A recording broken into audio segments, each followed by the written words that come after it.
Vanguard! He is a Knight of Gold Paladin, the second regular army of the Holy Nation. This knight can use magic and sword techniques at a high level with good balance, and his power is one of the top 5 in the current knightly order. However, his glorious achievements makes him target for many greater evils. So now more than ever, the Sunrise Ray Knight Gurguit needs to sharpen his resolve. Sunrise Ray Knight Gurguit is the brand new main unit for Gold Paladin, and he brings back the old dynamic offensive defensive playstyle to the clan, which gives Gold Paladin an edge over any opposition. Gurguit possesses 2 abilities, a passive power boost to his units and another ability which allows him to call upon the help of his troops in the midst of battle. Gurguit's passive ability allows him to empower himself and any superior called unit with an extra 5k power for each additional circle he possesses, but this ability will only activate the moment the opponent is at grade 3 or higher. This allows Gurguit to empower his troops to overcome defensive triggers, and the longer the game goes on, the stronger he gets. Gurgit's second ability allows him to swiftly move through the battlefield no matter the situation, as once a turn, whenever he attacks, he can look at the top 5 cards of the deck and superior call 2 units to the field for a single counterblast. This gives Gurguit access to more multi-attack options, and this ties into his passive ability as those units get the extra power, making Gurgit's last attacks stronger than his first wave of attacks. But this ability can also be used during the opponent's turn, as it can also activate whenever Gurguit is attacked, only now he superior calls the 2 units to the Guardian Circle, thus giving him more defensive options. This allows Gurguit to circumvent guard restrictions as he superior calls the unit to the field. This ability is the main source of Gurgit's power, as he can attain more offense to finish the game or generate more shield to survive into the final turn to win the battle. But as you might have guessed, Gurguit is reliant on his troops around him, so let's analyze his personal Vanguard. And we start by looking at 2 sets of duos, first one being the flexible Gurguit units with Knight of Spring's Light, Perimore. This card allows us to gain extra power and shield when used with Gurguit, thus gaining even more advantage of Gurguit himself. But Perimore can also help us to superior call more units to the field. He allows us to activate when placed from hand effects or units like Dindrane even when we drawn into them, while also granting them the power buff of Gurguit. Adding on a draw, and we have a very versatile unit that can help us in the mid to late game. The second unit is Sunshine Knight Jeffrey. He once again allows us to gain more value off of Gurguit, but on top of that, he increases the consistency of the deck as he can help us search for Perimore as well as Gurguit. As for the other duo, we have Bluish Liberators with Bluish Flame Liberator Percival. Percival allows us to gain an additional circle, which makes Gurgit's passive power buff even stronger. But it also allows us to superior call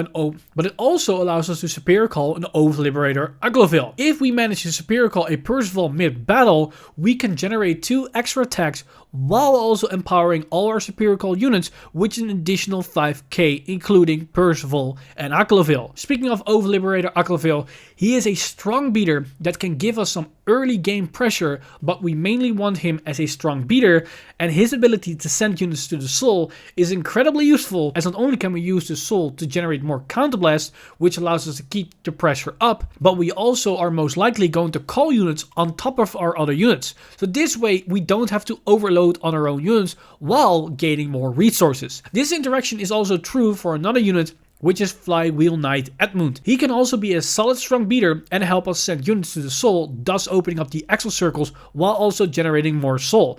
And it being a solid 10k shield gives Gurguit even more defensive options. Resourcing Gold Paladin is always an interesting thing, as they can burst through them if they want to, and we can once again see that with Gurguit, as we have plenty of units that use counterblast, and with Gurguit being able to use it during your opponent's turn makes it even more apparent.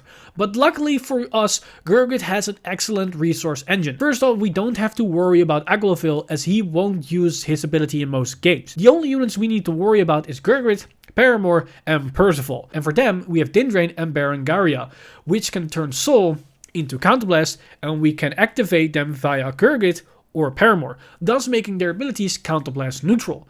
Now, using Dindranes and Berengarias means that we're using more soul than normal, but for that we have a solution, as we can use Aglaville and Edmund to generate the needed soul for that, while also setting up for more multi-attacks while we're attacking at the same time. So use these cards in combination with each other, and by chaining them correctly, you can generate a ton of resources to last through any match. Most Ezel decks that generate a ton of attacks with a filled field while also accelerating Ezel markers usually prefer front triggers, and this is the case for Gurguit, but with the inherent power buff to most of Gurgit's attacks, means that front might not always be needed, and then a cheeky crit trigger might suddenly shift the balance of the game, as the sooner the opponent is at 4 or 5 damage, the more all those powerful attacks start to actually matter. So depending on your preference, you can go either way with fronts or crits. That said, I would still keep at a 8-4-4 split, in the sense that you still run 4 draw PGs and 4 heals, but those other 8 cards can be whatever. They can be 4 fronts, 4 crits, or 6 crits, or 8 fronts. That all comes down to your playstyle. Now, as for Ezel markers, I probably don't have to tell you, but Ezel 2 is the way to go. Not only will this cement Gurgit's defensive options, it also makes Percival that much better, as he becomes a plus engine on top of everything he already does. But Ezel 1 can come up in a specific scenario that we will tackle later in the video. For now, let's put all this information together and build a standardized, consistent Gurguit deck. This list holds everything we just discussed. We have the Gurguit core cards, we also see the Bluish Flame duo and the Edmund to help to set up the soul, as well as the field for more multi-attack shenanigans. But we also have some new additions. We have the Great Researcher in the likes of Dawning Knight Gorboduc. This not only helps us to get Gurguit, it even helps us to secure a Percival or Edmund, thus granting us access to more powerful options.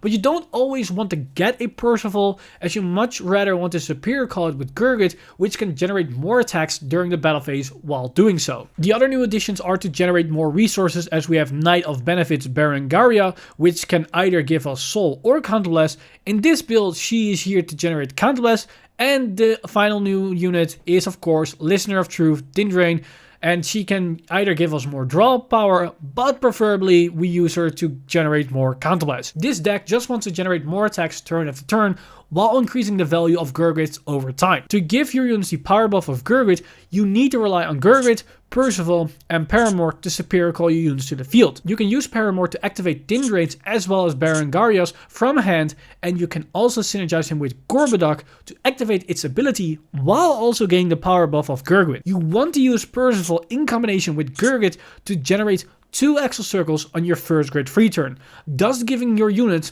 a 10k power buff. Ideally, you want to superior call the Percival off of Gurguit's ability, as this gives you not only the extra attacker, but one more as you superior call the Aglaville as well, thus gaining 3 extra attacks instead of the usual 2. As we've seen, we're going to call a lot of units during the battle phase, which results in us calling on top of our own units. To prevent this, we can rely on Aglaville and Edmund to clear the board, so we can call more units to an empty circle. This also gives us extra soul, which fuels our counterchargers, which in turn fuels our multi-attackers. So by chaining these units over and over again, we can achieve strong multi-attacks turn after turn without wasting resources. In the early game, it's probably better to resolve the Percival during the main phase, as it gives Gurguit the better options to use its skill. And we want to use Aglaville to clear those 2 Ezel circles, thus opening them up for Gurguit to superior call new units too. The turns afterwards, it becomes way more beneficial to call him during the battle phase to chain more attacks. Now that we understand the core basics, let's see how a super aggressive Gurguit deck looks and functions. So this list has quite a shakeup, not only in the unit choice, but also in the ratios. So let's first go over the new additions before explaining how this build functions. First off, we have Battlefield Sycamore. This card allows us to superior call a card from our hand. This is a different Perimore, as it helps us to activate certain cards, while also superior calling them to the field, thus giving them the Gurguit power buff. She can also be an extender of Perimore, as we can use Perimore to call a Sycamore to call another unit. unit. The second new grade 3 is Mech/Dragon. This card helps us to superior call more cards during the battle phase. This helps us to really take advantage of Gurgit's power buff as well as the extra Ezel circles we're generating, as we can use Suckermore to extend the extra battle calls. But the biggest impact to the deck is the inclusion of Flame Wind Lion Wonder Ezel. This card allows us to fully take advantage of Gurgit's power buff as well as generating a massive amount of attacks. Wonder Ezel allows us to superior call a card from the hand whenever it enters the field without needing to waste any form of resource, unlike Suckermore or Perimore. We can use it during the main phase to just generate strong attackers, but we can also synergize this with Gurgit as we can call a Wonder Ezel mid-battle, which allows us to call more units, thus increasing the number of attacks. This can also be combined with Mech/Dragon to achieve even more attacks. So as we can see, thanks to the new additions, we can call even more units during the battle phase and also more units from hand. This means cards like Gorboduc, Dindrane and Berengaria becomes even better as we can utilize their skill on a more consistent basis. But the fact that we can change superior call during the battle phase means that Agloville becomes even more important to clear the board, as there is a higher chance we're going to overload our own units. Now, to explain the new additions to our attack patterns, we already had the Gurguit into Percival combo to generate 3 attacks instead of 2. We can now also superior call a Wonder Ezel to call more cards from our hand. We can also use Mech/Dragon to generate even more attacks before or after resolving Gurgit. Mech/Dragon can be combined with a Percival in hand or even Suckermores or Wonder Ezels to generate even more attacks. Ideally, you want to first call Wonder Ezels and Suckermores before calling anything else to maximize your attacks.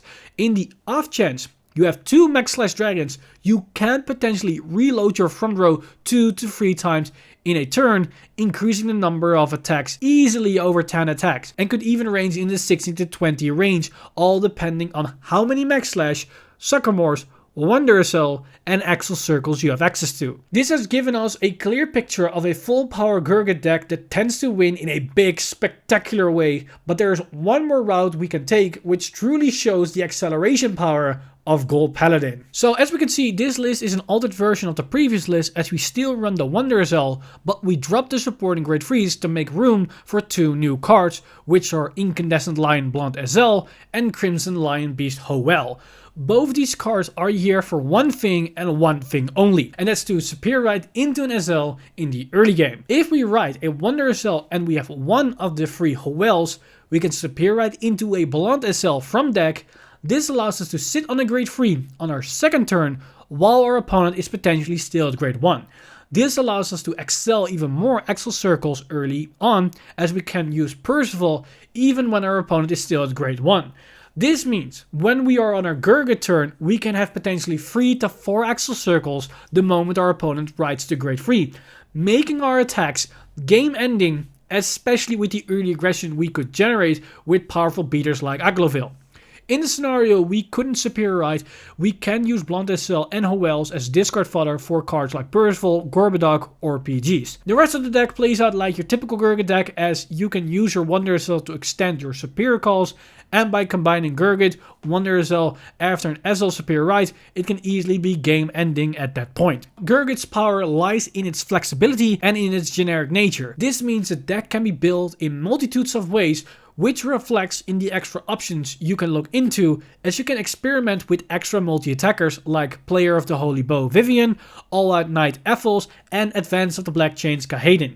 These cards allow you to chain even more attacks, and each one of them have their different ups and downsides. But arguably the best among them is Kahedin, as it can chain off of Gurgit himself, and Hoel might not be a bad inclusion for Gurgit if you go for the Mech/ route, as that means you get more value out of the passive power of Hoel. Another interesting addition is Evil Slaying Swordsman Hogan. This gives Gurgit extra on hit pressure, and now thanks to the power buff, we don't care what we might superior call, even a trigger will hit for damage. This also gives good pressure behind your Vanguard attack, even if you decide to not run criticals. Now keep in mind you already are superior calling on attack, so depending on your field size you might not always generate the value of this card even when you hit with Gurguit. The final option I want to highlight is Cloudwing Eagle. Gurguit is a solid mix between defensive and offensive options, and this card allows us to increase our early game defensive even more. When we ride Eagle, we can prevent early aggression very easily, as with 1 or 2 Guardians, we can stop almost anything our opponent might throw at us on turn 2. And during the late game, it can be a solid attacker, as not only can everything hit hard, but thanks to the inherent multi-tech potential of Gurguit, can make Eagle an excellent beater. Sunrise Ray Knight Gurguit is an amazing new boss unit for Gold Paladin, which is the perfect balance between offense and defense. This combined with the new support and with the already present multi-tech engine makes Gurguit a powerhouse that will warp the current format to its liking. And that wraps up this deck spotlight. Now keep in mind the information presented in this video is just the bare basics, so try to evolve your personal deck and experiment with other cards that the clan has access to. If you're interested in more content like this deck spotlight, then check out this playlist where we also talk about other main VR boss units from VBG12, Divine Lightning Radius, as well as all the other previous VR units from the V era itself. This video was possible thanks to our awesome Patreons over at patreon.com/Vanguard Insider. You guys are amazing. If you do want to support the channel or everything that's happening on the channel, you can simply go to patreon.com/Vanguard Insider and become a Patreon today. But with that said, I'm Mr. Time Leap, and I see you guys in the next one!